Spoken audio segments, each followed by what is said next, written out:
Hey there, gonna talk about some astrology crap and relationships. Here's Casey.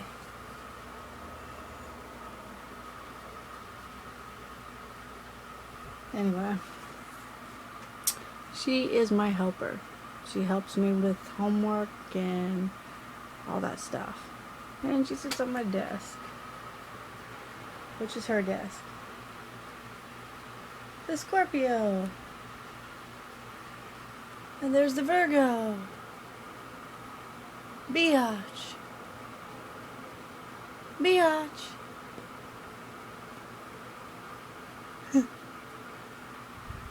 Okay, anyway. Relationships. I've come to find out they freaking suck sometimes. They can be rewarding, but they suck.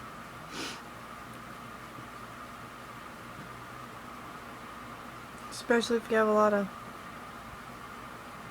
different things going on within your chart, or your synastry just don't work out, or it clashes.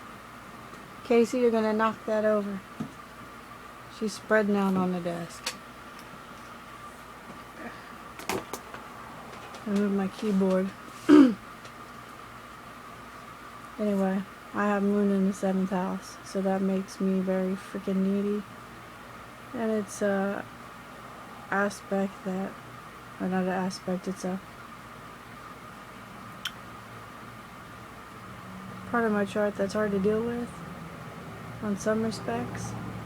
Like in intimate relationships, it makes me follow my spouse around even when I don't want to, or go back on something even when I don't want to. My moon's in Gemini, but I have like 7 aspects to my moon, so that's not like a regular moon in Gemini. Plus I have a lot of water and fire, so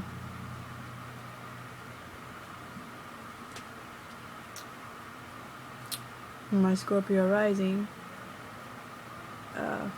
is conjunct Uranus and Scorpio. So I'm like on this path. I have to have this big plan during the day, for my whole day. And I tell myself I'm not going to be following my spouse around, or I'm not going to be doing this, that, or the other. And then I get really pissed off when I see myself doing the opposite of what I tell myself I don't want to do. So, and then the Mars in Cancer starts crying and crying and crying because when I get mad, it's a different crying than watching a movie or stuff like that. That's more of my sun sign, Piscean cry. But I cry when I get upset. So that's a frickin' Mars in Cancer crap. And my moon sign is not really, I mean, it's emotional. I can be deep because I have some trines to Pluto and Saturn, and have a conjunction to Jupiter.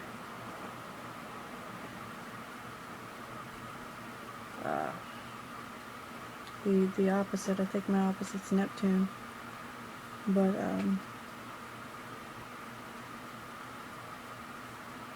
I keep on forgetting what I'm going to say next.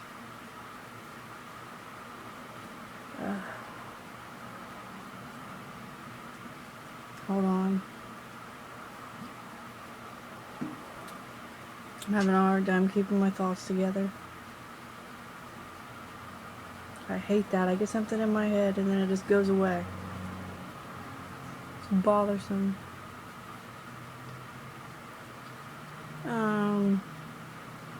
Yeah, the moon in Gemini is not very emotional. It's just rational.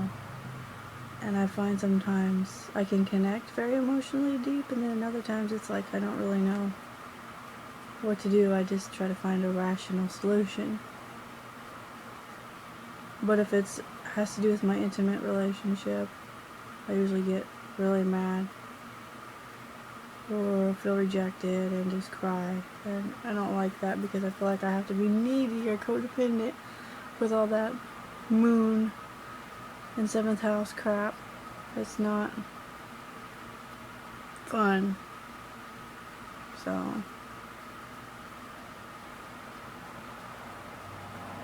I had to figure out how to be more balanced, or more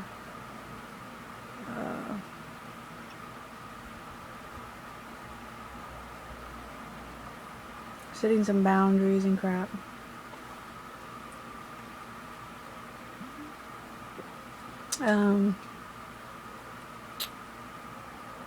Anyway, there's some things that I wanted to clear up with some astrology stuff that I've heard going around. And one of those things was the depiction of Aquarius rising.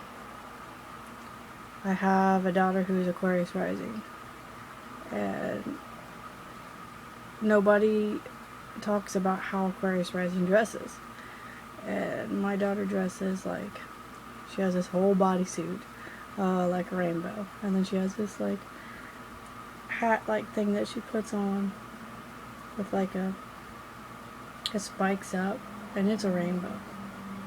And she dresses different like that all the time. She'll wear a wolf tail on her clothes, and brightly colored clothes, just different, unique, out of the ordinary. And that's Aquarius rising. And she does this like random stuff, like goes up to people, starts dancing, and, just does weird, quirky, out of the ordinary stuff that I wouldn't do. Like, I stand back here in the background, and Dakota's out there doing this stuff, and I'm like, I don't know her. But yeah,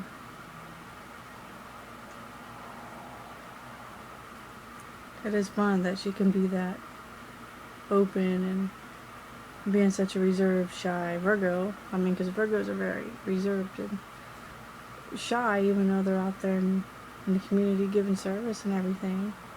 I know a lot of Virgos. So my mom's a Virgo, daughter's a Virgo.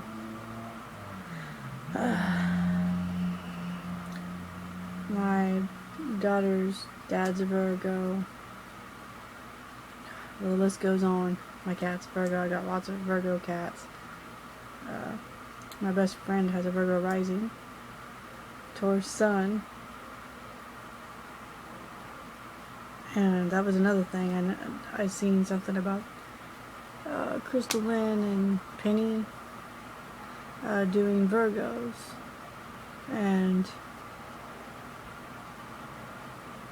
Virgos are cool. I mean, they're cool to have Virgos in your life. And I noticed especially if you have no Earth or very little Earth, you have a lot of Earth signs around you.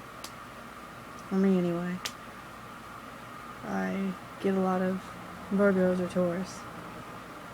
Not many Capricorns, but Virgo and Taurus. All my best friends were Taurus, so it's like almost every single one of them. But yeah, and Taurus, they just, if they make up their mind, they'll only move if they make up their mind. You can beg them, you can plead with them, you can whatever. But until they make up their mind to do something, that's the only time they're going to do it. So, find that out the hard way.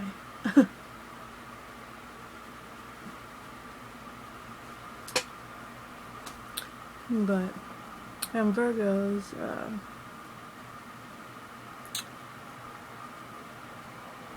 they like to have a plan for everything.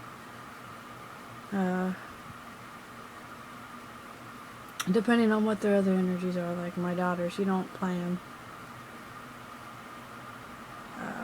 But my mom does. She plans everything.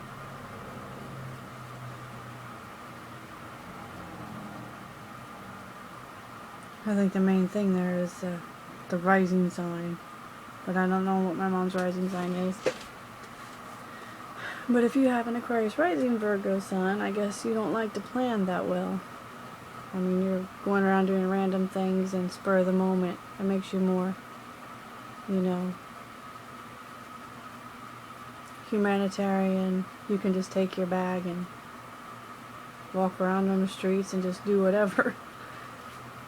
I mean, go from house to house and travel and whatever.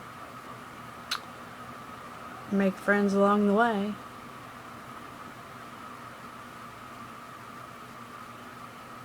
But yeah, I don't really have much earth, but I have a Virgo MC, and that makes me a bit critical when I'm looking at videos or what have you, which can be annoying to me, but